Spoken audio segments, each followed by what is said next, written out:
Elshinta News and Talk. Program makan bergizi gratis atau MBG sudah berjalan di hampir seluruh wilayah di Indonesia. Meski beberapa daerah baru saja memulai program tersebut, namun antusias anak-anak sekolah begitu luar biasa dan mendapat perhatian dari seluruh pemerintah daerah.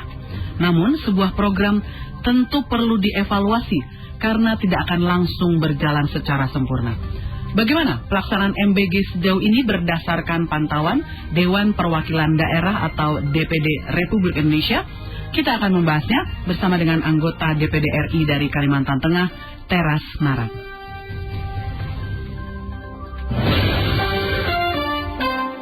Elshinta News and Talk. Selamat siang, Pak Teras. Selamat siang, Mbak Teni. Ya, sehat Pak? Sehat, sama-sama, terus semangat. Terus semangat. Seperti anak-anak sekolah yang semangat sejak 6 Januari. Mereka dapat dan mengikuti program MBG atau makan bergizi gratis. Bagaimana pantauan Bapak sepanjang ini? Iya, pertama tentu program ini bagus sekali di dalam rangka untuk membantu anak-anak yang memang membutuhkan makanan yang bergizi dan aparatur di daerah. Saya rasa ini menyambut baik juga program-program ini, dan kita harapkan dengan program ini ada hal yang memang perlu dilakukan pengkajian kembali atau penyempurnaan terhadap hal-hal yang dilakukan. Karena negara kita ini kan terdiri dari banyak daerah, dan kemudian tentu masing-masing daerah juga mempunyai makanan dan yang kebiasaan yang sehari-hari yang juga berbeda-beda. Nah, oleh karena itu, terutama yang terkait dengan pendistribusiannya perlu juga dilakukan semacam pengkajian kembali, sehingga harapannya bahwa pendistribusian dan kemudian pelaksanaan dan pengambilan tray dan lain sebagainya itu perlu juga dikaji secara lebih mendalam. Dan pelibatan dari masyarakat tentu juga menjadi penting, dan beberapa waktu yang lalu Mbak, saya ada mengusulkan agar kiranya di daerah-daerah itu melibatkan juga ibu-ibu PKK. Karena apa? Karena ibu-ibu PKK ini kan kepengurusannya itu dari pusat, provinsi, kabupaten, kota sampai ke tingkat desa. Jadi ini adalah sebagai salah satu yang menurut hemat saya dapat juga membantu di dalam rangka untuk pengawasan, di dalam rangka juga untuk pendistribusian, dan mungkin juga pada saatnya diberikan kepercayaan untuk melakukan penyiapan terhadap makanan-makanan yang tentu yang sudah ada standar dari Badan Gizi Nasional yang dapat disuplai, yang dapat diberikan kepada para siswa-siswa. Nah, itu penilaian yang kami lakukan, dan tentunya terus dilanjutkan ya Mbak ya. Pak Teras Narang, menarik sekali ketika kita bicara bahwa ini ada melibatkan sebagai dalam tanda petik supplier adalah mereka yang dekat dengan anak-anak, ibu-ibu PKK ini ya, yang memang sudah ada sampai tingkat kelurahan atau desa. Tapi bagaimana evaluasi Pak Teras sendiri melihat dari informasi dari media mainstream termasuk di sosial media, ada masukan, ada semacam review dari anak-anak tentang kualitas, tentang rasa dan selera mereka. Walaupun tidak bisa disamaratakan, tapi paling tidak mereka sebagai konsumen yang sekarang kita beri makan supaya mereka bergizi, itu juga harus didengar masukannya. Seperti apa Pak Teras Narang sendiri melihatnya? Ya, betul sekali. Jadi saya juga mendapat informasi dan juga melihat ada beberapa titik. Memang ya tidak semua yang mengeluh. Tapi saya pikir keluhan itu wajar-wajar saja, karena ini juga menyangkut masalah selera ya. Selera mungkin ada yang merasa bahwa ini cocok, tapi ada juga yang merasa tidak cocok. Dan itu adalah hal yang lumrah, dan ini terus saya lihat pihak pemerintah, dalam hal ini aparatur yang terkait yang melaksanakan pendistribusian, ya pasti memperhatikan hal itu. Nah, kemudian mengenai masalah kualitas makanan pun juga banyak menjadi keluhan, Dan tapi itu saya pikir keluhan itu masih di dalam titik kewajaran ya. Ada beberapa hal yang dianggap sudah tidak nyaman lagi untuk dimakan.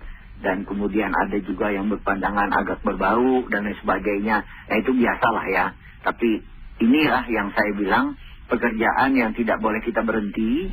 Dan terus kita lakukan evaluasi. Dan yang tidak kalah penting adalah monitoring. Monitoring terhadap apa yang sudah dilakukan, apa yang sudah dikerjakan. Nah dari monitoring itu tentu ya peningkatan juga pengawasan. Dan setelah itu tentu kita harus evaluasi. Dan evaluasi ini tidak boleh berhenti. Dan tetapi harus ada satu standar. Sudah ada SOP-nya.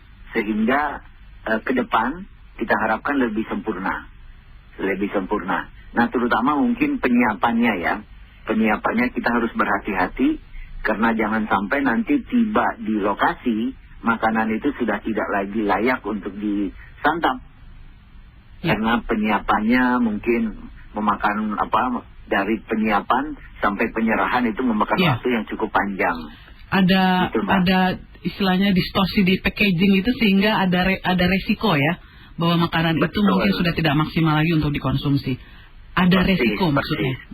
Pak Teras Narang, ini menarik juga ya. Saya melihatnya bahwa ada juga masukan dari anak-anak gitu, walaupun tidak bisa digeneralisir, masalah harga gitu.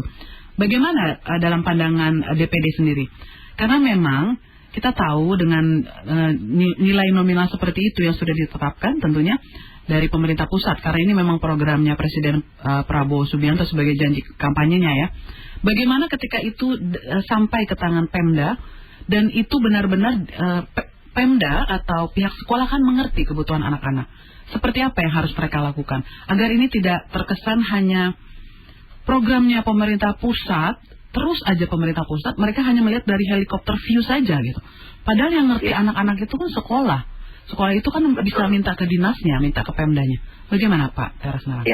Ya, itu Mbak yang tadi saya katakan. Jadi sejak tanggal 6 sampai dengan sekarang ini monitoring, reporting dan pengawasan ini terus dilakukan dengan baik.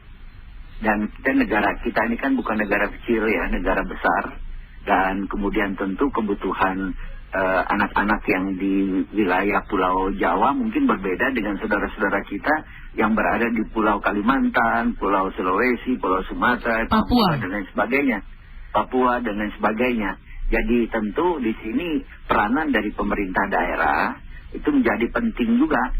Dan masalah anggaran, kalau itu memang sudah ditentukan oleh pusat 10.000, maka kalau misalnya di daerah itu kekurangan, ya saya rasa karena kita ini adalah negara kesatuan yang berbentuk republik, ya Pemda pun juga harus membantu.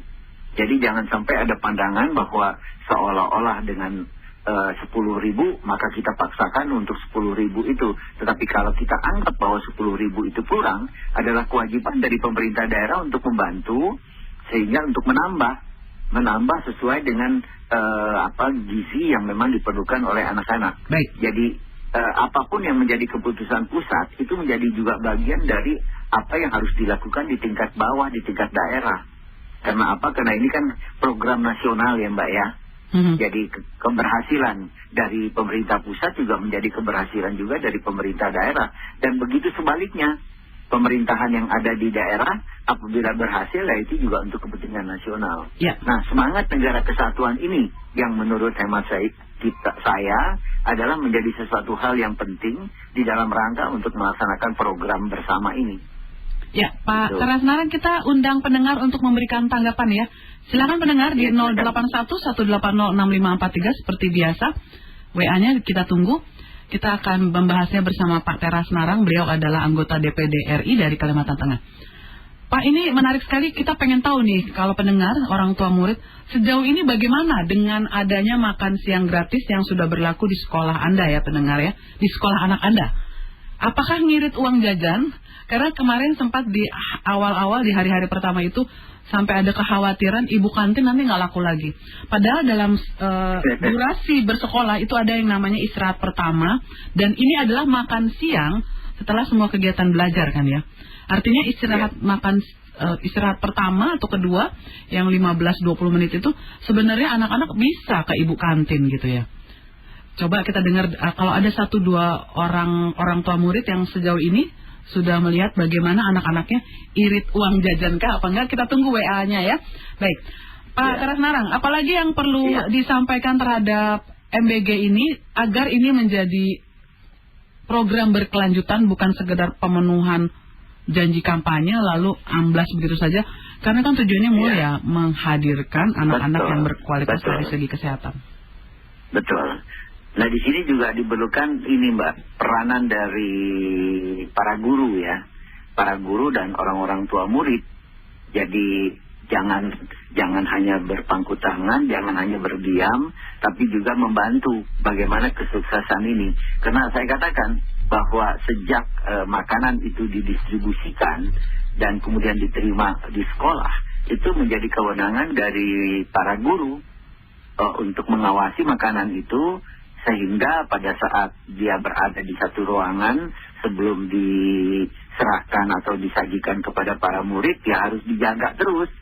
Jangan sampai ada hal-hal yang justru membuat makanan itu menjadi tidak layak dikonsumsi. Tidak layak dikonsumsikan.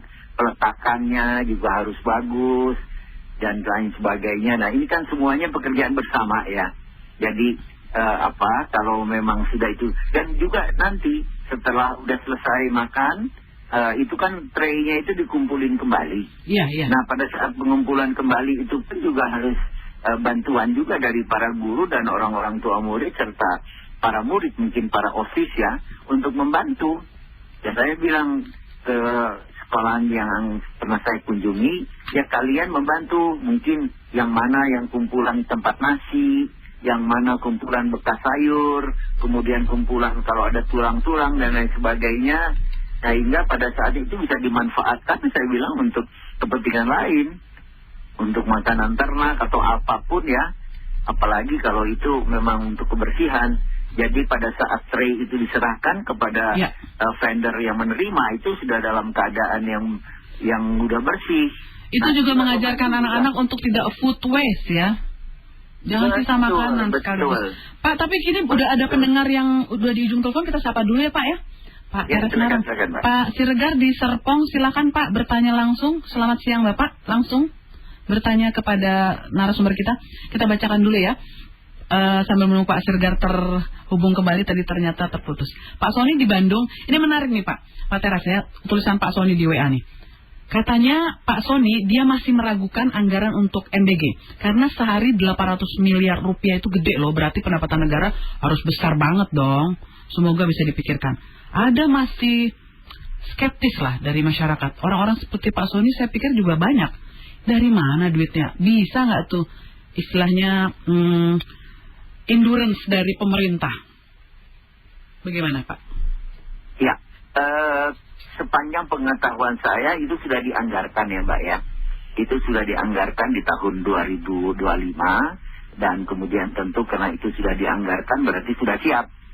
Nah, masalah kesiapan tentu ini juga menjadi tanggung jawab dari pemerintah. Nah, tapi seperti yang tadi saya katakan, manakala ada kekurangan mengenai masalah anggaran itu, maka adalah kewajiban juga bagi daerah untuk menanggulangi kekurangan itu.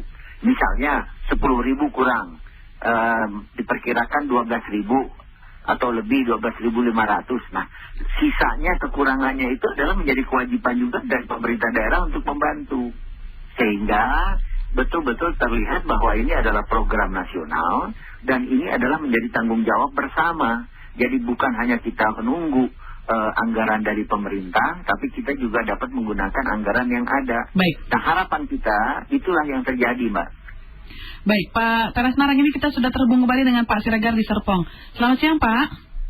Ya, selamat siang, Mbak. Ya, langsung bertanya ya, singkat ya, Pak ya, jangan langsung dijawab. Satu statementnya yang kurang saya setuju, Bu, itu ikutnya ibu-ibu PKK. Kita tahulah bahwa ASN kita ini berlumur dengan korup ya. Dan itu tidak terlepas dari istri-istri mereka. Jadi kalau ibu PKK dilibatkan nanti kayaknya tambah kacau. Nah, kalau saran saya apa? Libatkan ibu-ibu majelis taklim, atau kalau wilayahnya lingkungannya orang Kristen, ibu-ibu yang ada kegiatan gereja gitu loh Bu. Baik. Kalau kalau menyertakan ibu-ibu PKK, lihat deh Bu, Sumut kemarin diomongin 50 miliar dana desa, cuma 10 miliar yang turun. Baik. Kan udah kacau Bu. Itu nggak lepas dari pengaruh ibu-ibu PKK-nya juga. Jadi sebisa mungkin ibu-ibu PKK nggak usah lah. Kemudian programnya memang crowded ya, tapi saya tetap orang yang percaya bahwa ini harus dikelola, jangan menyerah. Kan banyak nih yang pesimis. Memang sangat-sangat crowded nih, sangat susah. Manajemennya susah, tapi ya harus kita coba terus, jangan menyerah. Terima kasih. Terima kasih Pak Siregar, masih tetap optimis. Ya. Boleh langsung ditanggapi Pak Teras Narang, masalah adanya bagus. risiko kebocoran.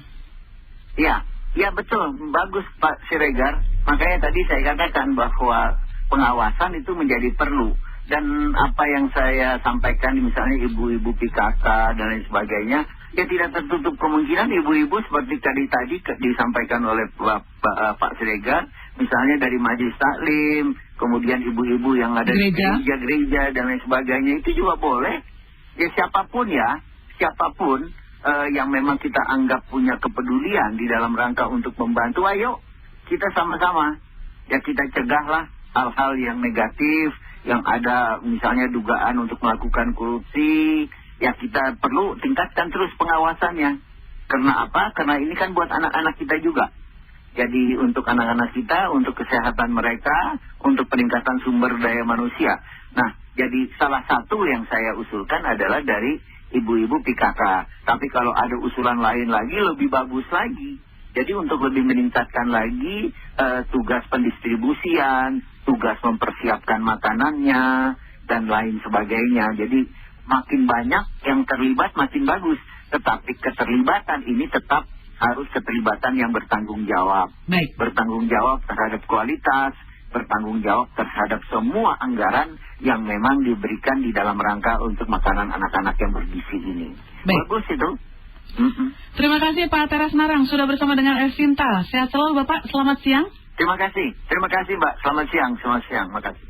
Anggota DPD Republik Indonesia dari Kalimantan Tengah, Teras Narang. Terima kasih kepada seluruh pendengar yang sudah memberikan tanggapan, termasuk Ibu Santika. Menuliskan via WA, justru di tempat anak saya sekolah belum ada makan siang gratis.